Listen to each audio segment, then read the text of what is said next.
Bienvenidos, bienvenidas a este segundo video, a esta segunda parte en torno al segundo relato de la creación y el origen del mal.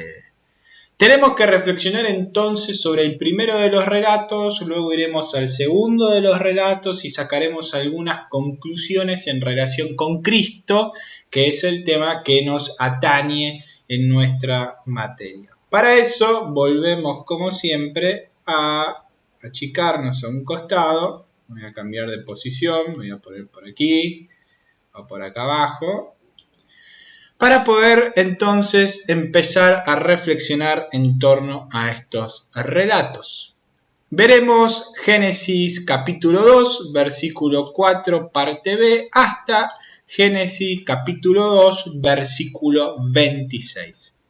Algunos elementos siguiendo la narrativa, siguiendo el texto que ustedes ya deberían haber leído, como propusimos al final del primero de los relatos, al primero de los videos, y sacaremos algunos elementos comunes a este primer relato para después sumergirnos en el segundo y sí sacar algunas conclusiones teológicas finales. La primera cuestión que nos tenemos que sumergir en este relato es que el segundo relato de la creación pone más el énfasis en el ser humano. De hecho, el problema del mal está ligado al ser humano, vamos a ver. No es Dios el que crea el mal, porque Dios es bueno y Dios crea cosas buenas. El mal no es creación de Dios. Y por lo tanto, este relato es más una antropogonía que una cosmogonía. No se preocupa tanto por el origen del cielo y de la tierra, y en ese cielo y en esa tierra el ser humano, sino que se preocupa directamente por el origen del ser humano. Y si dice algo con respecto al entorno del ser humano, es porque ser humano y entorno no se pueden distinguir. De hecho, la palabra basar en hebreo, que nosotros traduciremos como cuerpo, en realidad para el mundo hebreo son muchas cosas. Es lo viviente, es el cuerpo con las relaciones que ese cuerpo va generando, y por lo tanto no significa que es el cuerpo como nosotros lo entendemos hoy en nuestra cultura contemporánea, sino que es el cúmulo de relaciones, podríamos decirlo así, que el ser humano tiene con el entorno, con los demás animales, podríamos llamarlo de alguna forma, o incluso con otras especies, con otras cuestiones, y a su vez también nos habla de la relación. Entonces tiene que ver más con el origen del ser humano que con la cosmogonía. La segunda cuestión que nos tiene que llamar la atención del relato, o por lo menos que les quiero yo marcar la atención, es que Dios modela al ser humano con polvo del suelo y termina insuflando en sus narices aliento de vida. ¿Alguna cuestión más como para seguir destruyendo algunas ideas o sacándonos algunos anteojos cuando nos acercamos a relatos de este tipo o a relatos bíblicos? Lo primero es que esto no tiene que ser entendido como una historia a la manera de la History, como si los judíos fueran personas tontas o fueran personas que no tuvieran la suficiente capacidad intelectual como para pensar en otro tipo de creación y pensar de forma tan sencilla a Dios como un artesano capaz de agarrar polvo, generar al ser humano, soplarle en su nariz y por lo tanto darle vida. El tema es que esto no tiene que ser entendido como history, sino que tiene que ser entendido más bien como una story. Lo que no significa que al ser entendido como una narración pierda sentido, sino al contrario, una narración que tiene símbolos fuertes o símbolos bien marcados, como una narración como esta, en realidad nos marca una pluralidad de sentidos del ser humano. No agota al ser humano, sino como determinándolo, como si lo definiríamos al ser humano, sino que nos muestra distintas aristas de esto que nosotros, o de este que nosotros llamamos ser humano. Lo segundo que tenemos que prestar atención con respecto a esta cuestión es que Si uno va al hebreo, transliterado, Adam significa hombre. Y vamos a ver que la tierra de la cual Adán fue sacado, con la cual fue formado, en hebreo se conoce como Adamá. De alguna manera, por eso se dice que el hombre sale de la tierra y vuelve a la tierra. Lo que nos muestra esta raíz, la misma raíz que comparten, son varias cuestiones. ¿Qué es el ser humano? El que trabaja la tierra. ¿Qué es el ser humano? El que tiene el mismo destino o es solidario con la tierra. Que no existe la posibilidad de entender al ser humano de forma distinta o separada de su entorno. Por eso decíamos que, por más que fuera una antropogonía, necesariamente en el texto necesitaba poner algo del entorno del ser humano, porque el ser humano no puede ser desentendido de su entorno. Esto nos ayudará a pensar sobre todo en algunas cuestiones con Cristo. Cristo no se desentiende de su entorno y todos sus milagros, todos sus exorcismos tendrán que ver con la posibilidad de incluir a otros en un entorno que da vida, en un entorno social, volverlo a incluir en la sociedad.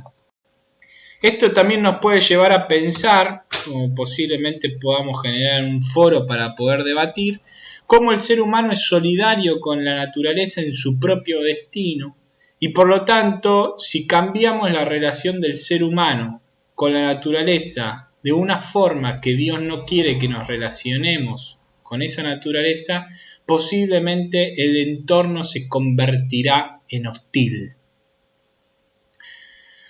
Sigamos pensando algunas cuestiones más. Este ser humano que fue insuflado en su nariz por Dios, dándole vida, de alguna manera diciendo que la vida viene de Dios. Dios es el viviente. Es una concepción muy interesante, por eso Jesús vendrá a traernos vida. Él es la resurrección y la vida. Él levanta muertos. Y Él resucita de entre los muertos. No le quitan su vida, sino que Él la da, dice San Juan en una propuesta teológica muy interesante. Otra cuestión que tenemos que prestar atención al relato es que Dios pone al ser humano en el jardín del Edén para que lo labre y lo cuide, para que trabaje la tierra y la cuide. Aquí podemos entender algo muy interesante, más allá de esto que decíamos, de esta relación común entre Adán y la Adamá, entre el ser humano y la tierra, que el trabajo es parte de la vida del ser humano, que el trabajo no es una carga para el ser humano, sino que estaba dentro del proyecto original de Dios. En este proyecto original, la tierra labrada en el fondo, o el ser humano que labra, que trabaja la tierra, puede extenderse a cualquiera de los otros trabajos, en el fondo implica mostrar la esencia de quién es el ser humano. El trabajo y la vida no van por separado. El trabajo nos dignifica, nos hace ser quien somos. Por eso es importante que trabajemos. Por eso el trabajo nos ayuda a construir el proyecto de Dios, pero a su vez también nos expresa. De hecho, a quien no le gustaría o no le gusta, en caso de que ya lo esté haciendo, trabajar de aquello que disfruta, donde ya la vocación, el trabajo, la responsabilidad terminan mezclándose y el trabajo no termina resultando un peso sobre las espaldas. Otra de las cuestiones que me gustaría remarcar acerca de este primer texto es que Dios establece un mandamiento. Dentro de esa creación, el ser humano se siente limitado. Es decir, hay algo que el ser humano no puede hacer. No todo le está habilitado al ser humano para poder ser realizado. El ser humano encuentra límites. El ser humano encuentra que hay cosas o barreras, pasos que no va a poder dar. Hay acciones que no va a poder realizar. Y es sano que el ser humano no las realice, porque si las realizara terminaría como termina la historia, rompiendo el proyecto original de Dios. Pero no se trata por romper el proyecto original de Dios como si rompiéramos el proyecto de otra persona y que quizás no pase nada o no pase ningún inconveniente por romper otro proyecto. Pasa por que al no cumplir el proyecto somos infieles a nuestra propia condición. A lo que estamos siendo infieles, lo que estamos rompiendo al romper el proyecto de Dios es romper nuestro proyecto. El pecado no es simplemente una desobediencia a Dios, una separación de Dios, un no poder estar con Dios en comunión por decisión personal de autoexcluirme haciendo determinadas cosas, sino que es básicamente también destruirnos a nosotros mismos. Ya lo vamos a entender, sobre todo me parece que queda muy evidente cuando hablemos de la cuestión del hombre y la mujer, cómo eran su relación original y cómo terminó siendo después de el pecado del fruto del árbol del bien y del mal.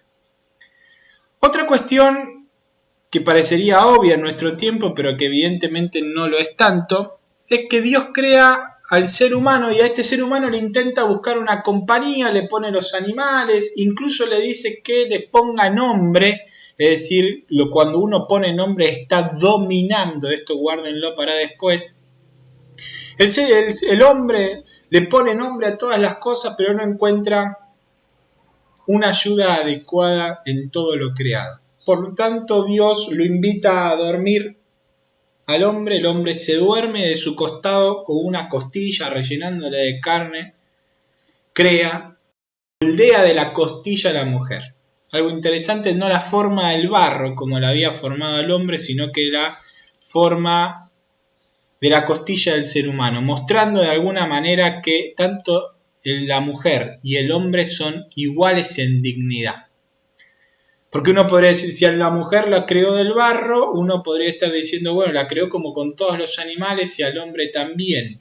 Pero a la mujer, que no termina de dejar de ser barro porque la crea del hombre que nació del barro, pero necesariamente nos está mostrando que tiene la misma dignidad que el hombre. Hombre y mujer son igualmente dignos ante los ojos de Dios. De hecho, la raíz también, si uno va al estudio etimológico de las palabras en el hebreo, quedaría así castellanizado como varón y varona. Varón y varona, en realidad hombre y mujer como la conocemos. De hecho, el hombre es el que le pone el nombre de mujer. Pero ¿por qué entonces nosotros la conocemos como Eva? El hombre la llama mujer, no la llama Eva, sino que la llamará Eva después de haber comido el fruto del árbol del bien y del mal.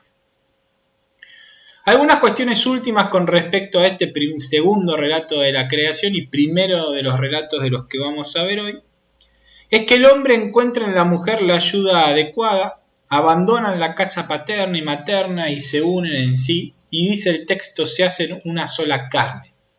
Recordando aquellos que hablamos de cuerpo hace unos minutos atrás, el cuerpo en realidad nos dice relación con los demás y con lo demás. De esta manera es interesante pensar que lo que le pasa tanto al hombre como lo que le pasa a la mujer, cuando están unidos, en realidad le pasa a los dos. Los vínculos son de los dos, la familia es de los dos, los sufrimientos de uno es el sufrimiento de los dos, las alegrías de uno es la alegría de los dos. Quedémonos entonces sí con esta antropogonía que nos presenta el segundo relato de la creación, para ahora después pasar al relato del pecado, para poder entender cuál es el origen del mal y cómo, si el mundo parecía ser tan perfecto, tenía estas condiciones tan particulares que Dios le había dado, el hombre y la mujer iguales, en contacto con lo natural, la tierra labraba deleitosos frutos para comer, termina como termina la historia. Termina la historia según el segundo relato, si se los puedo mostrar, de esta forma. Poniendo un querubín con unas lanzas de fuego y el hombre y Eva yéndose del paraíso. Por lo tanto, nos vemos entonces sí en la segunda parte, en la tercera parte de este video con el segundo de los relatos. Nos vemos.